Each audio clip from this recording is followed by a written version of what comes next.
ત્રિદિવસીય પ્રવેશ ઉત્સવની ઉલ્લાસભેર ઉજવણી કરાઈ।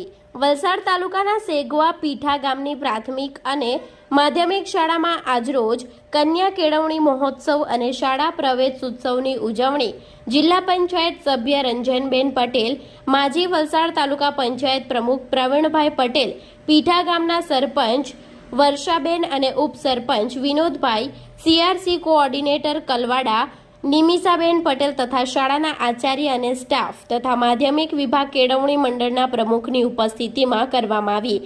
કાર્યક્રમની શરૂઆત દીપ પ્રાગટ્ય કરી પ્રાર્થના કરવામાં આવી હતી।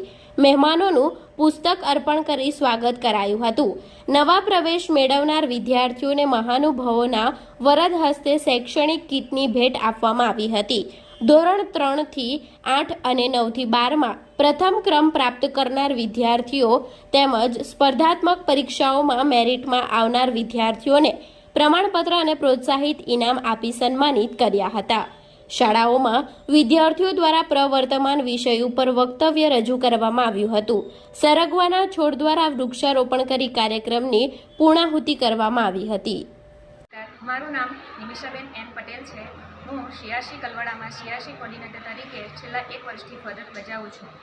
શાળામાં સરકારશ્રી દ્વારા તારીખ 26 થી તારીખ 28/6/2024 સુધી કન્યા કેળવણી અને શાળા પ્રવેશ મહોત્સવ થઈ રહ્યો છે, જેમાં બાલવાટિકા અને ધોરણ 1માં નવા નામાંકનને પ્રવેશ આપવામાં આવી રહ્યો છે અને સાથે સાથે ધોરણ 2 થી 8માં પણ જે નવા એડમિશન થયા છે એમને પણ પ્રવેશ અપાઈ રહ્યો છે।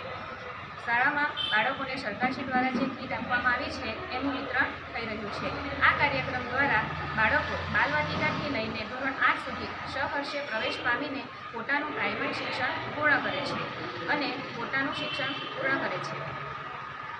આ કાર્યક્રમમાં તાલુકા પંચાયત, જિલ્લા પંચાયત, ધારાસભ્યો, કલેક્ટર, ડીડીઓ અને સૌ આ કાર્યક્રમમાં જોડાયા છે, જ્યાંથી એમાં એસપી સર પણ જોડાયા છે। આ કાર્યક્રમ ખૂબ જ રંગેચંગે અને ખૂબ ધૂમધામથી ઉજવાઈ રહ્યો છે અને આજે આ કાર્યક્રમનો છેલ્લો દિવસ છે। આ વર્ષે માધ્યમિક શાળામાં પણ ધોરણ 9 અને 10માં નવા નામાંકન પામેલા બાળકોને પ્રવેશ આપવામાં આવી રહ્યો છે, એ ખૂબ જ સરસ છે। અને જે સરકારી યોજનાઓ છે જેમાં બાળકો પરીક્ષા આપીને મેરિટમાં આવે છે, જેમ કે ધોરણ 5માં સેટ, ધોરણ 6માં શિષ્યવૃત્તિ, ધોરણ 8માં NMMS, જ્ઞાન સાધના જેવી સ્પર્ધાત્મક પરીક્ષામાં બાળક મેરિટમાં આવે છે તો એમને 48,000 કે 50,000 સુધીની શિષ્યવૃત્તિ મળે છે, જેથી મા બાપ પર આર્થિક બોજો પડતો નથી। આ કાર્યક્રમનો શુભ હેતુ કન્યા કેળવણી છે, જેમાં મોટે ભાગે આપણે જોઈએ તો કન્યાઓ જ આગળ આપણને દરેક ક્ષેત્રમાં જોવા મળે છે।